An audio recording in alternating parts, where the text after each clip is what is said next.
Hi friends, నా పేరు నరేష్. నేను ఒక వెల్నెస్ కోచ్ని. నన్ను చాలా మంది చాలా రోజులుగా ఒక డౌట్ అయితే అడుగుతున్నారు. అదేంటి మీతో షేర్ చేసుకుంటున్నాను. సార్, హెర్బలైఫ్ న్యూట్రిషన్ యూస్ చేసినాను చెప్పి మనం వెయిట్ అయితే లాస్ అవుతాం కదా. మనం స్టాప్ చేసిన తర్వాత మళ్ళీ వెయిట్ అనేది కుట్టాన్ అయిపోతాం. ఎందువల్ల? దాని ఎగ్జాంపుల్ నిన్నేనండి. నేనైతే మా గవర్నమెంట్లోకి వచ్చిన తర్వాత 50 days లో 70 kgs వెయిట్ లాస్ అయ్యాను. దాంతోపాటు నాకు ఉండే హెల్త్ ప్రాబ్లమ్స్ అని నేను ఓవర్కమ్ చేసుకున్నాను. నేను అప్పటి నుంచి ఇప్పటి వరకు బరువు అనేది పెరగకుండా మెయింటైన్ చేసుకుంటున్నాను. దానికి కారణం ఏంటంటే, నేను మా కమ్యూనిటీలోనే నేను బిఫోర్ అనేది బరువు అనేది ఎందువల్ల పెరగాలనేసి నేను స్పష్టంగా నాకు అర్థం విధంగా నేర్పించారు. అది నేర్చుకోవడం వల్ల నేను అప్పటి నుంచి ఇప్పటి వరకు బరువు అనేది పెరగకుండా మెయింటైన్ చేసుకుంటున్నాను. మేము ఒకటే చెప్తున్నాండి, హెర్బలైఫ్ న్యూట్రిషన్ అనేది విటమిన్స్ అండ్ మినరల్స్తో పాటు లో క్యాలరీ ఫుడ్ అవడం వల్ల మనం హెల్తీగా వెయిట్ లాస్ అనేది అవుతాము.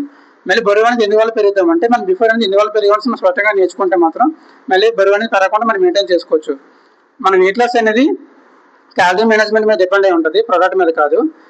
ఈ వీడియోగా నచ్చితే మీరు నా ఛానల్ సబ్స్క్రైబ్ చేయండి. అండ్ ఇంకా నచ్చితే నా ఛానల్ లైక్ చేయండి. ఎవరికైనా తెలియజేయమంటే నా ఛానల్ షేర్ చేయండి. Thank you.